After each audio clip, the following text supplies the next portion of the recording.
Hi, bienvenue dans cette nouvelle vidéo spéciale Python Hacking où nous allons apprendre comment créer un brute force. Qu'est-ce qu'un brute force? Un brute force c'est un script qui permet de tester plusieurs combinaisons de mots de passe dans un site. Par exemple, dans le site de Facebook, je ne connais pas le mot de passe de l'utilisateur, mais je connais son adresse email ou son numéro de téléphone. J'ai pu utiliser un brute force qui va tester plusieurs combinaisons de mots de passe pour entrer dans ce site. Aujourd'hui, nous allons apprendre à créer cette brute force avec Python. Je reviens sur mon projet, je vais créer un répertoire que je vais appeler brute force. Brute force. Et à l'intérieur de ce dossier, on va créer un fichier main.py. Pour bien faire ce tutoriel, il vous faudra installer l'objet request. Pour installer request, donc, vous avez juste à utiliser la commande pip installer request et vous aurez le module request installé. Sur ce, on va commencer par importer cette module. Donc le module c'est request et on va aussi importer le module de couleur. C'est terme color import color et on va commencer à créer notre brute force. Premièrement, on va créer une fonction pour notre brute force. La fonction, on va juste appeler brute force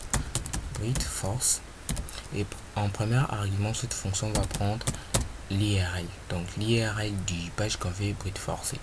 Et en deuxième argument, il va prendre le mot de passe, pardon, le username. Et entrer dans cette formation, dans cette fonction. Pour le moment, on va faire passe, on va rien faire pour le moment. Je vais créer un fichier de combinaison des mots de passe. Je vais l'appeler juste password.txt. Et à l'intérieur de ce fichier, je vais mettre toutes les combinaisons de mots de passe qu'on va essayer. Par exemple, admin, password, 1, 2, 3, 4, 0, 0, 0, 0, et par exemple, quoi encore je peux ajouter comme mot de passe? Mot de passe bidon, python, chat, chien.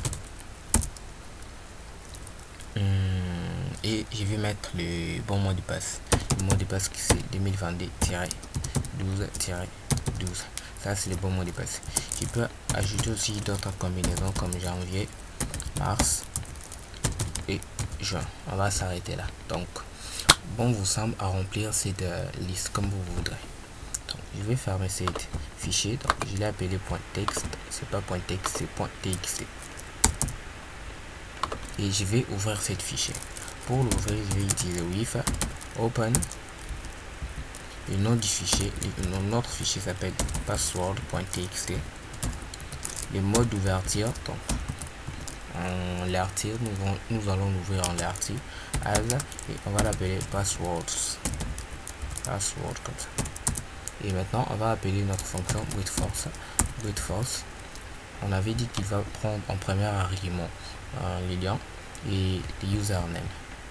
Moi je vais venir dans la page, je vais copier cet lien et le coller ici. Ensuite les username, donc les username qu'on va tester, je vais d'abord commencer par mettre un mauvais username, par exemple admin@gmail.com et ensuite je vais revenir ici dans la fonction brute force. On va implémenter la logique. Premièrement, je vais boucler sur tous les mots de passe, donc sur tous les mots de passe qu'on a ici. Sur ce, pour le faire, je vais utiliser la boucle for. Donc je vais l'appeler password in passwords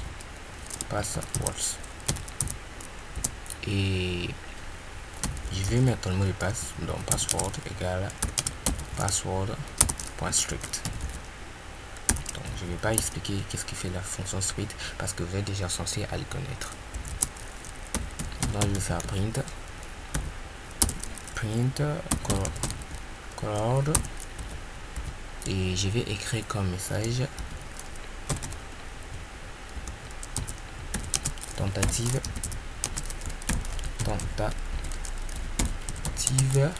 avec et on va mettre le mot de passe, les mots de passe qui tentent de brute force. On va passer password et en deuxième argument, on n'oublie pas, on passe la couleur red dans notre cas, et je vais créer un dictionnaire dict underscore data. Je vais l'appeler dict underscore data, et dans ce dictionnaire nous aurons besoin des clés. Je vais revenir dans la page et je vais faire un clic droit,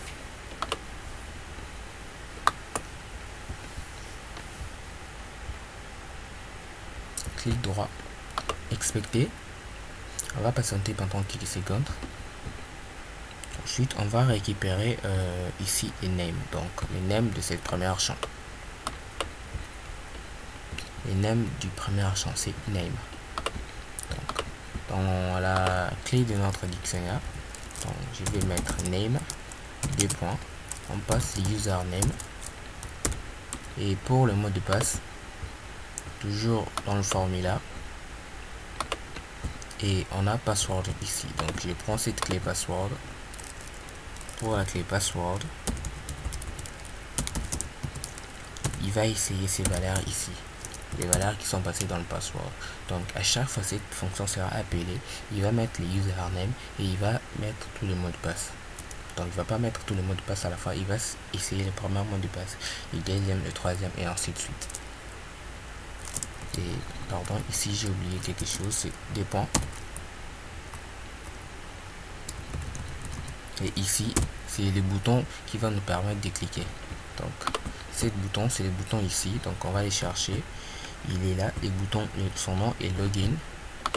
Donc ici je vais utiliser des points login, et pour que les boutons soient cliqués, on va mettre ça en submit. Donc son type c'est submit. Donc la valeur pour le bouton, la valeur qu'on va envoyer, la valeur c'est submit.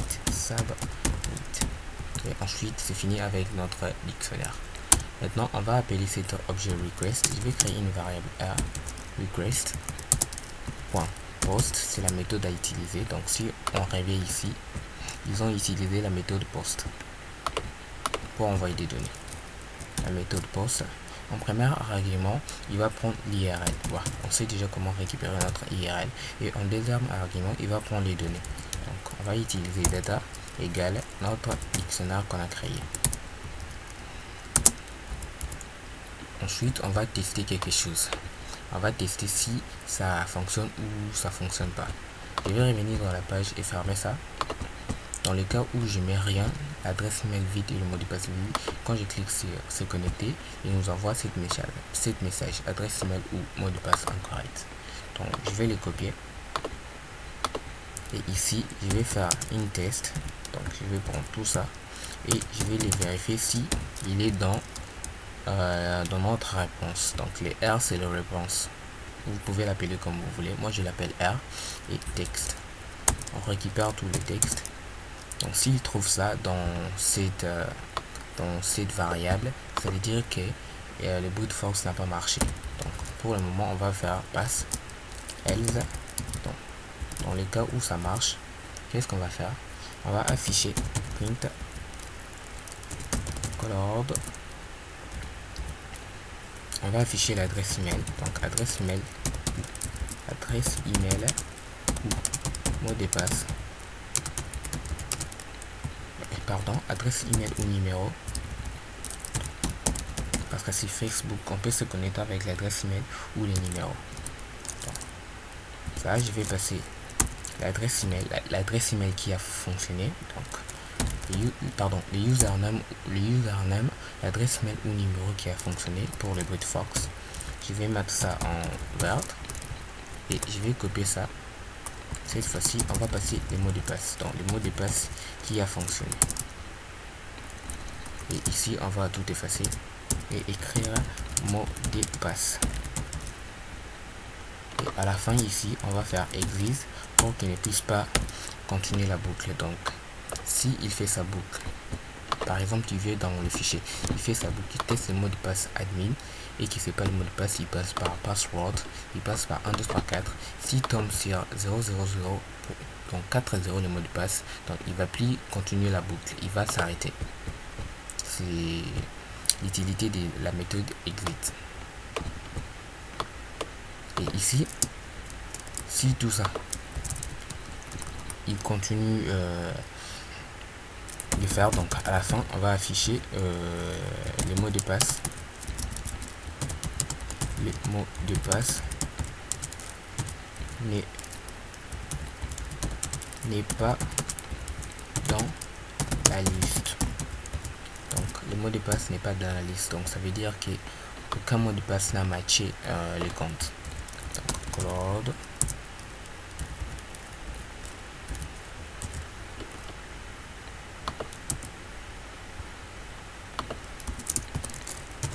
et on passe ça en rouge.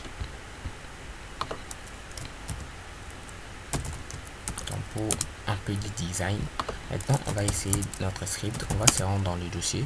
Le dossier c'est brute force entrée pour clean la console. Je vais exécuter les scripts Python et le nom du fichier de notre fichier main.py. Donc tentative avec, donc il met pas le mot de passe. Pourquoi? On va le revoir ici. Déjà commence déjà ici, ça je l'ai pas mis dans le bon endroit, donc je mets ici. Et ici là où il testait le mot de passe, c'était où? Format, donc on avait oublié de faire ça. Et ici aussi on avait oublié.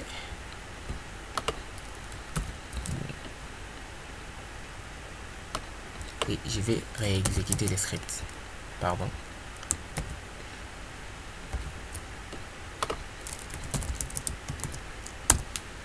On nous affiche bien un tentative avec admin échoué, donc il a échoué. Ça aussi ça va échouer, c'est parce que j'avais pas mis le bon username. Maintenant je vais mettre mon username, donc c'était 82 68 061 053 et je vais essayer. Vous voyez, ça affiche adresse email ou mot de passe, donc ça veut dire que mon adresse, le numéro c'est ça, et le mot de passe il est là. Bingo, on a réussi à faire notre brute force. Donc avec cette méthode vous pouvez brute forcer n'importe quel site. On se voit dans la prochaine vidéo où nous allons peut-être apprendre comment brute forcer un compte Gmail. Si ce n'est pas encore fait, abonnez-vous sur la chaîne et activez la cloche de notification. Ciao.